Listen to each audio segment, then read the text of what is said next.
Being a servant is okay with me, as long as my master is kind, generous, and not Ciel Phantomhive. Jesus, how annoying can he be? And his butler.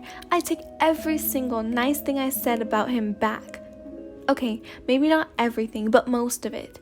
All he does is muffle his laugh when Ciel demands me to bring him something or clean a certain trinket, while I'm obviously irritated about it. It sadly doesn't seem to bother either one of them what I think anymore. There's one exception. Sebastian goes mad when I'm mean. Not my human body, but I mean when I'm myself. He loves scratching behind my ears, especially when I sit in his lap. He can't help it. I'm just cute like that. I know. I roll my eyes dramatically and huff out as I run up the steps to make a straightaway for Ciel's study. I make the transformation from cat to human. I knock on his overly large door. "Come in," he says. I walk in and snort out. "What is this?" with a small chuckle. There in front of me, I see Ciel in a cat suit. "Are you cosplaying now? What do you want me to do? Help you put on your ears?" Amusement laced in my tone, and I don't regret a single drop. Ciel's face reddens and motions me to come forward with his paw. Ha! I walk forward, uncrossing my arms, and stand in front of him. "Help me take this monstrosity off at once." I smile slyly. "Is that a please I hear?" "Get over here now before I make you," he shouts. I raise an eyebrow suggestively, because, make me, he could only hope. Ciel takes a step forward, and I do the same. I won't back down, even if he's completely my type. "Ryan," he calls with a booming voice. I stay where I am and rest my hands on my hips. I want him to act on his word, and he knows it. I'm calling his bluff. The smirk on my face is evident, just like I want it to be. He takes 2 more steps forward, and so do I. I tilt my head when he narrows his eyes. I will not make this easy for him. "What do you think you're doing, disobeying your master?" He takes the final step and is now in front of me, closing the door behind me. I smirk a little at his initiative. "Take it off," he demands. "And if I refuse?" "After all, I believe I've been your servant for long enough," I say, innocence taking over my persona. He glares and carefully places his hand around my neck. At first I'm confused, but I don't show it. And then I get all flustered because this is one hard kink of mine to break out of. I don't know if he knows what he's doing, but it's really irritating me. I press myself back against the door frame to try and yank my neck from its grasp, but he just tightens his hold. Not so much, but enough for me to stop moving. He leaned in and whispered above my ear, "Take it off." Alright, no need to get so touchy," I say, trying to lighten the tension that he had so clearly been aroused. He gives a little smirk, then releases his hand, and I'm able to breathe again. Not that I wasn't able to before, it was just incredibly hard. I begin taking off the damn cat cosplay, the ears, the tails, the paws. Then I get to the clothes. I meet his eyes with mine and raise my eyebrows. He looks away and waits for me to continue. I begin to pull off his top and decide to try to make conversation because the rendition is still clearly there. "Who put you in this stupid thing in the first place?" Ciel looked toward the window of his study. "Sebastian." I look up at this, 1 because I did not expect him to respond, 2 because Sebastian is extremely loyal to Ciel, and for him to do something so scandalous. I grin at my remark. Whatever. Ciel looks down after I take off the cosplay. Now all that remains is a pair of white undergarments. He walks towards his desk and commands, "Now bring me new ones." "What? No way," I say. "I'm done playing this game. I need sleep. I'm done. I quit." Ciel scoffs. "You can't quit. I own you." "No, you don't." I glare at him, though I don't actually mean it. I only agree to this because he let me sleep in his bed at night if I was in cat. That's not enough anymore. My standards are higher than him anyway, is what I want to believe. "You can't be serious." He sounds disappointed, sad even. Now, I don't know about anyone else, but the Ciel I know is not pitiful. I turned to his words and look for any game in his eyes. There are none, though he tries his best to hide it. His words are sincere, genuine. "Look, if you continue being my personal servant then..." "I'm listening. You better make this good." I turn my body completely, letting him know that I'm interested in what he has to say. He continues, "Then I guess I can let you sleep in my bed in your human form." My ears twitch at this. I turn with a devilish grin. Fine. I then turn on my heels and walk out.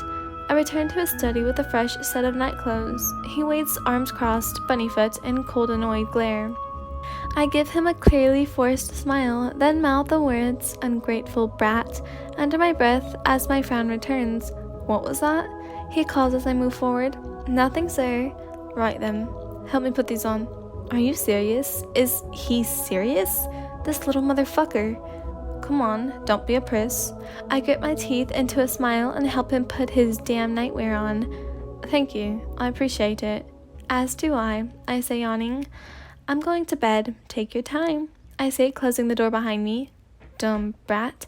Who does he think he is? Just because his bed is soft and comfy, he acts like he's a king. I'm king, trust me. He won't be like this for very long. Not anymore. I make my way into the room with the much nicer bed and find a comfortable position. Falling asleep isn't much hard after that. "Wyan?" Ciel calls as he walks to the unoccupied side of his bed. No one answers him. He is completely alone again, except he's not. He climbs into his side and attempts to get comfortable. However, he can't quite figure out what is missing. He has never had trouble before, so why now? Is it the lack of space in his bed? Or maybe the lack of body heat? No, Ciel shakes himself of these thoughts. He has never needed anyone before, and he certainly does not need one now. Although the person he wants is not really a person, so does that not mean it is acceptable? Ciel decides to think more about it in the morning. Ciel's eyes flutter open. It is 5:15. He tries to sit up, but finds he cannot. Something is keeping him down. He turns to his side and finds something unbelievable. Wyan curled up next to him, holding his left arm between their entire body. It's cute, Ciel finds, but then shakes his head. He clutched it in his free hand. Then, just as he's about to yank his arm away and demand they scoot over, and that personal space is still a thing, Ciel notices their face. How their features sparkle in the morning light, how shiny their hair looks, how flawless their skin is. It's so hard for him to look away, and so he does not. Instead, the cold-hearted Earl feels a smile come upon his lips. His face is not flushed because he is not embarrassed. He is rather enjoying this quiet time. The Earl then decides to sleep a couple of more hours. He has not got such a wonderful night of peace since the Queen knows how long. He snuggles into Wyan and calmly mumbles, "Thank you," into their ear. He then kisses their forehead and pulls them in close. I wake up hearing a mumble in my ear. My eyes do not open, however, I feel soft lips on my forehead and realize it's Ciel. I get agitated and clutch whatever object I had in my hand tighter. Oh shit, it's Ciel's arm. I need to calm myself. This does not mean a thing. I am simply admiring his features. Though he was awake before me, he did not choose to pull away or scoop me over. Does he perhaps enjoy my company?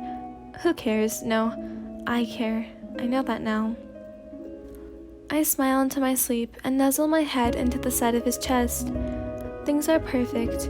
Even if when I have to wake up, we'll go back to bickering and arguing, he'll go back to bossing me around like he's king, and I'll act like I hate it, because I do. There's no doubt about it. Even if this is the only way we can say how we feel without actually doing it, saying anything, it's enough. It's just a dream, but it's enough. I'm actually kind of glad Sebastian brought me here, and for once, I'm not talking about the food. Requested by the cat spirits. This is the end of the series. Yeah, I only made 2 parts. My voice is cranky. I don't know why. Anyways, I hope you loves enjoyed this video. I am going to probably read like 2 more chapters of For the Wolf. because I told myself I was gonna get to 100 pages today and I'm only on like 87 or something. But anyways, I hope you guys enjoyed. Do I said. Yeah, this is only like 11 minutes. What the absolute fuck? Did I read it fast or something? Okay, I'm gonna go edit this. I hope you guys enjoyed. Goodbye, loves.